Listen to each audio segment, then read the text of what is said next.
পিছন দিক দিয়ে এমন ভাবে পাথর নিক্ষেপ করতেছে। আল্লাহর নবী হাদিসের মধ্যে আসছে, আল্লাহর নবী সাল্লাল্লাহু আলাইহি ওয়াসাল্লামের পেট মুবারক থেকে রক্ত ঝরে ঝরে ওই জুতা মুবারক পর্যন্ত পৌঁছে গেছে। শুধু তাই নয়, আল্লাহর নবী যখন ওই তায়েফের বখাটে সন্তানদের দৌড়ানির কারণে সামনের দিকে যাইতেছেন, পিছনের দিকে তাকায়া দেখে একটা নাবালেগ ছেলে আল্লাহর নবীকে পাথর মারার জন্য দৌড়ে আসতেছে। ছেলেটা অনেক ছোট, কিন্তু এত ছোট বড় একটা পাথর নিয়ে দৌড়াইতেছে নবীকে মারার জন্য।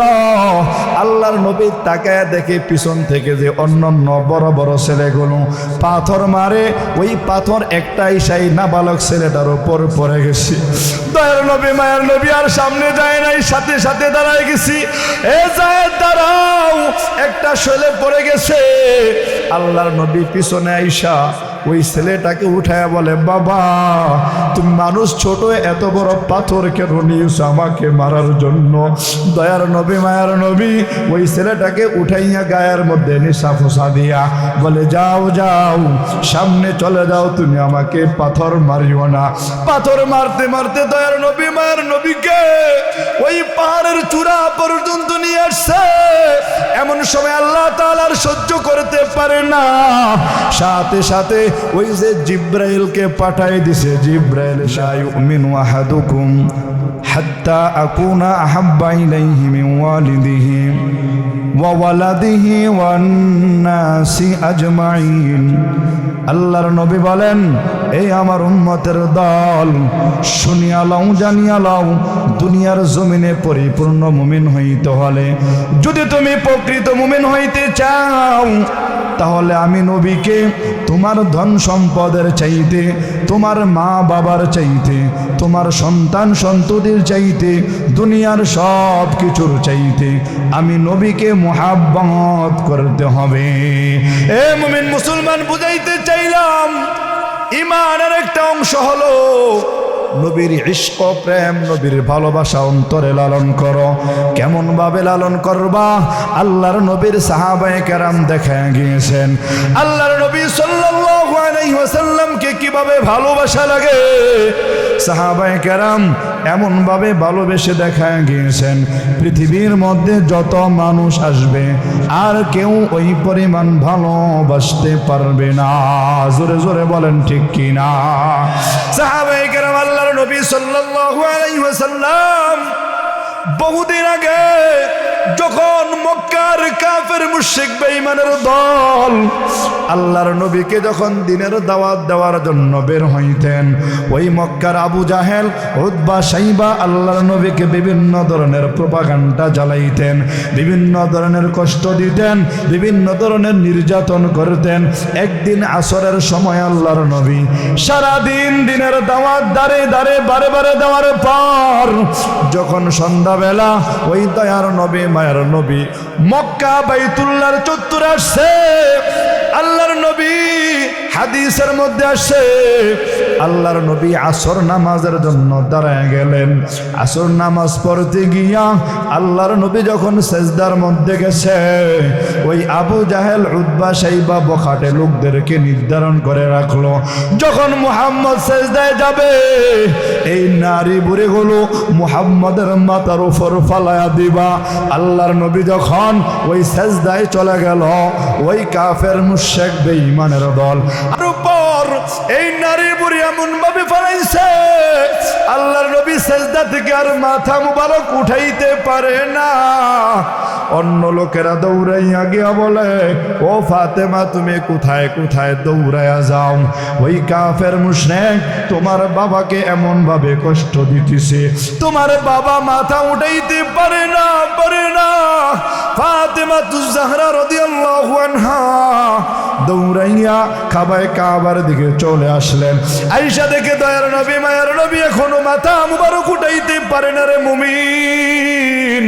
ফাতেমাতুজ জাহরা দ্রুত নবীর মাথা থেকে ওই নারী বুড়িগুলো সরাইয়া নবী যখন নামাজ শেষ করলেন, আল্লাহর নবীকে ফাতেমা প্রশ্ন করে, বাবা এই মক্কার কাফের মুশরিক বেঈমান আপনাকে এত কষ্ট দেয়, এত যন্ত্রণা লাঞ্ছনা বঞ্চনা দেয়, আপনি তারপরও তাদের জন্য কেন বদদুয়া করেন না? ফাতেমাতুজ জাহরা এই প্রশ্ন করার সাথে সাথে আল্লাহর নবী বলে, ফাতেমা আল্লাহ তাআলা তো আমাকে বদদুয়া দেওয়ার জন্য পাঠায় নাই, আল্লাহ তাআলা তো আমাকে কারো সাথে খারাপ ব্যবহার করার জন্য পাঠায় নাই, আমার আল্লাহ আমাকে ধরার বুকে রহমত স্বরূপ পাঠাইছে। যদিও তারা আমি নবীকে চিনে না, আমার আল্লাহ তাআলার বিধান বুঝে না, জানো ফাতেমা এমন একটা জামানা আসবে এই মক্কার ভূমিতে তারা চলে যাওয়ার পরে এমন মানুষ বসবাস করবে, আমি নবীকেও চিনবে, আমি নবীর আদর্শ গ্রহণ করবে, আমার আল্লাহর বিধান মেনে নিবে। কথা বলেন ঠিক কিনা? আতিনা আবি দার দুনিয়া না হাসান, আতিনা ফি দারে উকবানা হাসান, ইয়া দিয়াসাল মুস্তাগীসিন হদিনা লফতিখারা বিল উলুমি ওয়াল গিনা। হে মুমিন মুসলমান নবীর উম্মত শোনো, কেমন নবী পাইছো তোমরা তো বুঝো না। এই দয়ার নবী মায়ের নবী উম্মতের জন্য আজও পর্যন্ত ওই যে রওজা শরীফের মধ্যে উম্মতি উম্মতি বলে কাঁদে।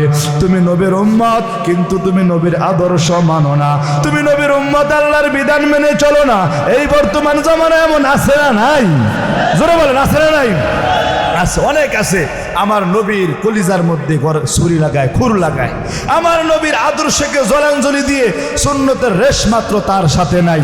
আমার নবী সাল্লাল্লাহু আলাইহি ওয়াসাল্লাম এই আদর্শকে বাস্তবায়ন করতে গিয়ে, এই বিধানকে বাস্তবায়ন করতে গিয়ে কত কষ্ট, কত দুঃখ, কত যন্ত্রণা, কত লাঞ্ছনা বঞ্চনা সহ্য করেছে আপনারা জানেন। তায়েফের ময়দানে আল্লাহ নবী যখন দ্বীনের দাওয়াত নিয়ে গিয়েছিল, সাথে ছিল যায়েদ ইবনে হারেসা পালক পুত্র সাহাবী এই বলছিল, ইয়া রাসূলুল্লাহ এই তায়েফের লোকের আপনাকে এত কষ্ট দিতেছে, এতবার আপনাকে পরাঘাত করতেছে, পিছনের দিক থেকে ঢিল মারতেছে, আপনি কি একটু বদদুয়া করবেন না? হাদিসের মধ্যে নবী জানায়া দেয় আল্লাহর নবীকে ওই তায়েফের ময়দানে এত কষ্ট দিছে, এত দুঃখ দিছে, তারপর নবী বদদুয়া করে নাই। এই ইমানদার মুসলমান ও পর্দার অন্তরালের মা, আল্লাহর নবীর দয়া কেমন ছিল, আল্লাহর নবীর মায়া কেমন ছিল, যখন দয়ার নবী মায়ার নবীকে ওই তায়েফবাসীর বখাটে ছেলেগুলো দৌড়াইতেছিল, পিছন দিক দিয়ে এমন ভাবে পাথর নিক্ষেপ করতেছে, আল্লাহর নবী হাদিসের মধ্যে আসছে আল্লাহর নবী সাল্লাল্লাহু আলাইহি ওয়াসাল্লামের পেট মুবারক থেকে রক্ত ঝরে ঝরে ওই জুতা মুবারক পর্যন্ত পৌঁছে গেছে। শুধু তাই নয়, আল্লাহর নবী যখন ওই তায়েফের বখাটে সন্তানদের দৌড়ানির কারণে সামনের দিকে যাইতেছেন, পিছনের দিকে তাকায়া দেখে একটা নাবালেগ ছেলে আল্লাহর নবীকে পাথর মারার জন্য দৌড়ে আসতেছে। ছেলেটা অনেক ছোট, কিন্তু এত ছোট বড় একটা পাথর নিয়ে দৌড়াইতেছে নবীকে মারার জন্য। আল্লাহর নবী তাকায় দেখে পিছন থেকে যে অন্যান্য বড় বড় ছেলেগুলো পাথর মারে, ওই পাথর একটাই সেই নাবালক ছেলেটার উপর পড়ে গেছে। দয়ার নবী মায়ের নবী আর সামনে যায় নাই, সাথে সাথে দাঁড়ায় গেছি, এ যায় দাঁড়াও, একটা ছেলে পড়ে গেছে। আল্লাহর নবী পিছনে আইসা ওই ছেলেটাকে উঠায় বলে, বাবা তুমি মানুষ ছোট, এত বড় পাথর কেন নিয়েছ আমাকে মারার জন্য? দয়ার নবী মায়ার নবী ওই ছেলেটাকে উঠাইয়া গায়ের মধ্যে নিশা ফোসা দিয়া বলে, যাও যাও সামনে চলে যাও, তুমি আমাকে পাথর মারিও না। পাথর মারতে মারতে দয়ার নবী মায়ার নবীকে ওই পাহাড়ের চূড়া পর্যন্ত নিয়ে আসছে। এমন সময় আল্লাহ তাআলার সহ্য করতে পারে না, সাথে সাথে ওই যে জিব্রাইলকে পাঠাই দিছে, জিব্রাইল এসে হাজির।